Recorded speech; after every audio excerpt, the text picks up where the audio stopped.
ಹೆಸರು ನರಸಪ್ಪ ಅಂತೇಳಿ, ಮಾದಿಗ ದಂಡವರ ರಾಜ್ಯಾಧ್ಯಕ್ಷರು, ಬೆಂಗಳೂರು. ಈಗಾಗಲೇ 6ನೇ ದಿನಕ್ಕೆ ನಾವು ಉಪವಾಸ ಸತ್ಯಾಗ್ರಹವನ್ನು, ಅನಿರ್ದಿಷ್ಟ ಅವಧಿ ಸತ್ಯಾಗ್ರಹವನ್ನು ಹಮ್ಮಿಕೊಂಡಿದ್ದೀವಿ.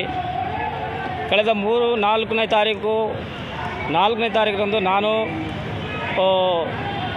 ಹೆಚ್ಚು ಕಡಿಮೆ ಆಗಿ, ಅಂದರೆ ನನ್ನ ಆರೋಗ್ಯದಲ್ಲಿ ಏರುಪೇರಾಗಿ ನಾನು ಆಕಸ್ಮಿಕವಾಗಿ ಕುಸಿದು ಬಿದ್ದಿರುವುದರಿಂದ ನನ್ನನ್ನು ಕೂಡಲೇ ವಿಕ್ಟೋರಿಯಾ ಹಾಸ್ಪಿಟ್ಲಿಗೆ ಶಿಫ್ಟ್ ಮಾಡಿದ್ರು. ವಿಕ್ಟೋರಿಯಾ ಹಾಸ್ಪಿಟ್ಲಲ್ಲಿ 2 ದಿನ ನಾನು ಚಿಕಿತ್ಸೆಯನ್ನು ತೆಗೆದುಕೊಂಡು ಇಲ್ಲಿ ನಮ್ಮ ಪೊಲೀಸರ ಮುಖಾಂತರ ಮತ್ತು ನಮ್ಮ ರಾಜ್ಯದ ಕಾರ್ಯಕರ್ತೆಗಳ ಮುಖಾಂತರ ನನ್ನನ್ನು ಆಂಬ್ಯುಲೆನ್ಸ್ ಮೂಲಕ ನನ್ನನ್ನು ವಿಕ್ಟೋರಿಯಾ ಹಾಸ್ಪಿಟ್ಲಲ್ಲಿ ಅಡ್ಮಿಟ್ ಮಾಡಿದರು. ಆದರೂ 2 ದಿನ ನಾನು ಅಲ್ಲಿ ಹಾಸ್ಪಿಟ್ಲಲ್ಲಿ ಇದ್ದೆ. ನನಗೆ ಒಳ್ಳೆಯ ಟ್ರೀಟ್ಮೆಂಟ್ ಕೊಟ್ಟರು. ಆದರೂ ನನಗೆ ಈಗಲೂ ಕೂಡ ನನ್ನ ಆರೋಗ್ಯ ಕೂಡ ಸ್ವಲ್ಪ ಮಟ್ಟಿಗೆ ಮಾತ್ರ ಸುಧಾರಿಸಿದ್ದಾರೆ. ಇನ್ನೂ ಆರೋಗ್ಯದಲ್ಲಿ ಏರ್ಪೇರಾಗಿ ಇದೆ. ಆದರೂ ನನ್ನ ಪ್ರಾಣ ಹೋದರೂ ಪರವಾಗಿಲ್ಲ, ಈ ಟೆಂಟಲ್ಲಿ ಸತ್ತರೂ ಪರವಾಗಿಲ್ಲ, ನಮ್ಮ SC ಒಳ ಮೀಸಲಾತಿ ಜಾರಿ ಆಗುವವರೆಗೂ ಬಿಡಬಾರ್ದು. ಇದು ಸಾಮಾಜಿಕ ನ್ಯಾಯ. ಸುದೀರ್ಘ 30 ವರ್ಷಗಳಿಂದ ಹೋರಾಟ ಮಾಡ್ತಾನೆ ಇದ್ದೀವಿ. ಈ ಒಂದು ಆಳುವಂಥ ಕಾಂಗ್ರೆಸ್ ಸರ್ಕಾರ, ಸಿದ್ದರಾಮಯ್ಯನವರು ಅವರು ತಮ್ಮ ಚಿತ್ರದುರ್ಗ ಚುನಾವಣೆ ಪ್ರಚಾರದಲ್ಲಿ ತಮ್ಮ ಪ್ರಣಾಳಿಕೆಯಲ್ಲಿ ಹೇಳಿದ್ದೇನಂತಂದರೆ, ಮೊಟ್ಟ ಮೊದಲನೇದಾಗಿ ನಮ್ಮ ಸರ್ಕಾರ ಬಂದರೆ ಕೇಂದ್ರ ಸರ್ಕಾರಕ್ಕೆ ಶಿಫಾರಸು ಮಾಡ್ತೀವಿ, ಸದಾಶಿವ ಆಯೋಗದ ವರದಿ ಅಂತ ಹೇಳಿದರು. ಆದರೂ ಮಾಡಲಿಲ್ಲ. ಅವ್ರು ನಡ್ಕೊಳ್ಳಿಲ್ಲ. ಗೆದ್ದ ನಂತರ ಗ್ಯಾರಂಟಿಗಳಿಗೆ ಸುಮಾರು 25,000 ಕೋಟಿ ರೂಪಾಯಿಗಳನ್ನು ನಮ್ಮ SCP TSP ಹಣವನ್ನು ಗ್ಯಾರಂಟಿಗಳು ಬಳಸ್ಕೊಂಡ್ರು. ಇದು ತೀವ್ರವಾಗಿ ನಾವು ಮಾದಿಗ ದಂಡರನ್ನು ಖಂಡಿಸ್ತಾ ಇದ್ದೀವಿ ಸಿದ್ದರಾಮಯ್ಯ ಅವರನ್ನು. ಹಾಗೆ ಇವತ್ತು ನುಡಿದಂತೆ ನಡೀತೇವೆ ಅಂತ ಸರ್ಕಾರ ಹೇಳ್ತಾ ಇದ್ದಾರೆ. ನುಡಿದಂತೆ ನಡೆಯುವುದಿಲ್ಲ ಸರ್ಕಾರ ಉದ್ದೇಶಪೂರ್ವಕ ಮಾದಿಗರನ್ನ ತುಳಿಯುವಂಥ ಸರ್ಕಾರ ಇದು ಕಾಂಗ್ರೆಸ್ ಸರ್ಕಾರ. ಇವತ್ತು ಒಳ ಮೀಸಲಾತಿಗಾಗಿ ನಾವು ಸುಮಾರು 30 ವರ್ಷಗಳಿಂದ ಹೋರಾಟ ಮಾಡ್ತಾಯಿದ್ದೀವಿ. ನಿಮ್ಮ ಕಣ್ಣಿಗೆ ಕಾಣ್ತಾ ಇಲ್ವಾ? ನಾವಿವತ್ತು ಸಾವಿರಾರು ಸಂಖ್ಯೆಯಲ್ಲಿ ನಮ್ಮ ಕಾರ್ಯಕರ್ತರು ಹೋರಾಟ ಮಾಡಿ ಬೀದಿಗೆ ಬಂದು ಏನೆಲ್ಲ ಮಾಡಿದ್ರೂ ಕೂಡ ನೀವು ಯಾಕೆ ಎಚ್ಚೆತ್ಕೊಳ್ತಾ ಇಲ್ಲ? ಕಾಟಾಚಾರಕ್ಕಾಗಿ ನಾಗಮೋಹನ್ ಆಯ್ಕೆ ಮಾಡಿ 2 ತಿಂಗಳ ಗಡುವು ತಗೊಂಡು 2 ತಿಂಗಳ ಕಡೆ ಮುಗಿದೋಯಿತು. ಆದರೂ ಕೂಡ ಅದರ ಬಗ್ಗೆ ಎಲ್ಲಿ ನೀವು ಮಾತನಾಡ್ತಾ ಇಲ್ಲ. ಈಗಾಗಲೇ ಸೆಷನ್ ನಡೀತಾ ಇದೆ. ಬಡ್ಜೆಟ್ ಸೆಷನ್ನಲ್ಲಿ ಕೂಡ ನೀವು ಆದಷ್ಟು ಬೇಗನೆ ತೀರ್ಮಾನ ಮಾಡಿ. ನಮ್ಮ SCP TSP ಹಣವನ್ನು ಯಾವುದೇ ಗ್ಯಾರಂಟಿಗಳಿಗೆ ಬಳಸ್ಕೊಳ್ಬಾರ್ದು ಅನ್ನೋದು ನಮ್ಮದು ಡಿಮ್ಯಾಂಡು. ಒಂದು ವೇಳೆ ಬಳಸ್ಕೊಂಡಿದ್ದಾದರೆ ನಿಮ್ಮ ವಿರುದ್ಧ ಇಡೀ ರಾಜ್ಯಾದ್ಯಂತ ದಂಗೆ ಹೇಳ್ತೀವಿ. ನೀವು ಯಾವುದೇ ಜಿಲ್ಲೆಯಲ್ಲಿ ಕೂಡ ನಿಮ್ಮ ಸಚಿವರುಗಳನ್ನು ಓಡಾಡದಂತೆ ನಾವು ಗೆರವು ಕಪ್ಪು ಬಾವುಟಗಳನ್ನು ಪ್ರದರ್ಶನ ಮಾಡ್ತಾಯಿದ್ದೀವಿ ನಮ್ಮ ಸಮಾಜದ ವತಿಯಿಂದ. ಹಾಗೆಯೇ ಇವತ್ತು ಒಳ ಮೀಸಲಾತಿಗಾಗಿ ಜಾರಿ ಆಗಬೇಕು. ಮತ್ತು ಇನ್ನೊಂದೇನೆಂದರೆ ಬ್ಯಾಕ್ಲಾಗ್ ಹುದ್ದೆಗಳು, SC ಮಹದೇವಪ್ಪ ಸಮಾಜ ಕಲ್ಯಾಣ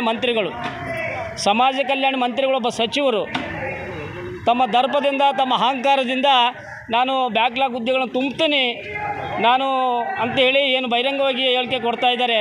ಇದು ನಾವು ತೀವ್ರವಾಗಿ ಖಂಡಿಸ್ತಾ ಇದ್ದೀವಿ.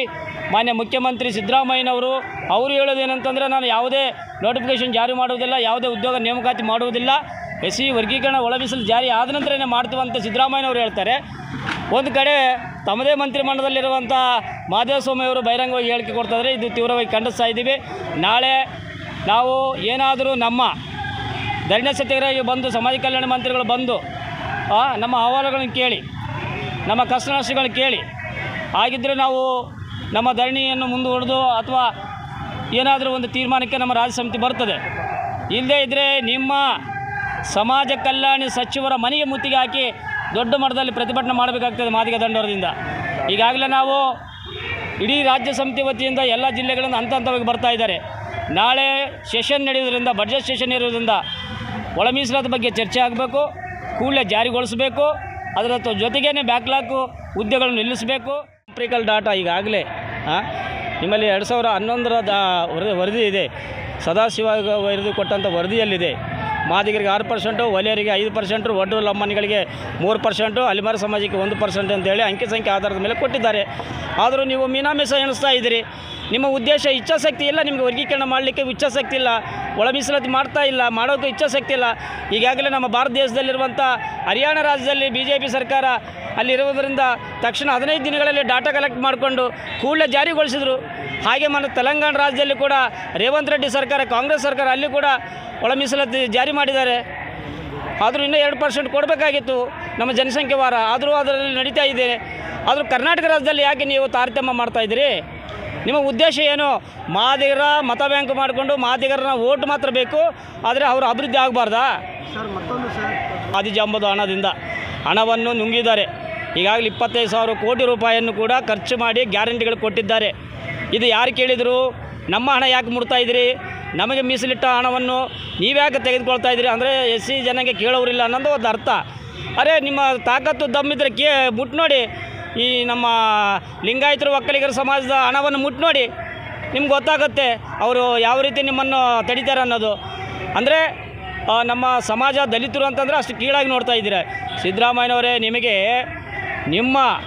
ನಿಮ್ಮಲ್ಲಿ ನಂಬಿಕೆ ವಿಶ್ವಾಸ ಶೋಷಿತ ಸಮುದಾಯಗಳಿಗೆ ನ್ಯಾಯ ಸಿಗಬೇಕಂತಂದರೆ ತಕ್ಷಣವೇ ನೀವು ಒಳ ಮೀಸಲಾತಿ ಜಾರಿ ಮಾಡಿ ತೋರಿಸಿ. ನೀವು ಅಯಂದ ನಾಯಕರು ಅನಿಸಿಕೊಂಡ್ರೆ ದಲಿತರು ಅಂತ ಹೇಳ್ಕೊಳ್ತಾ ಇದ್ದೀರಿ. ನೀವು ಪ್ರಣಾಳಿಕೆಯಲ್ಲಿ ಹೇಳ್ಕೊಂಡು ಹಾಗೆ ಒಳ ಮೀಸಲಾತಿ ಕೂಡಲೇ ಜಾರಿ ಮಾಡಿ. ಸುಪ್ರೀಂ ಕೋರ್ಟ್ ಆಗಸ್ಟ್ 1ರಂದು ತೀರ್ಪು ಬಂದ ನಂತರ ಕೂಡ ನೀವು ಮಾಡ್ತಾ ಇಲ್ಲ ಅಂದರೆ ಅರ್ಥ ಏನು ರೀ?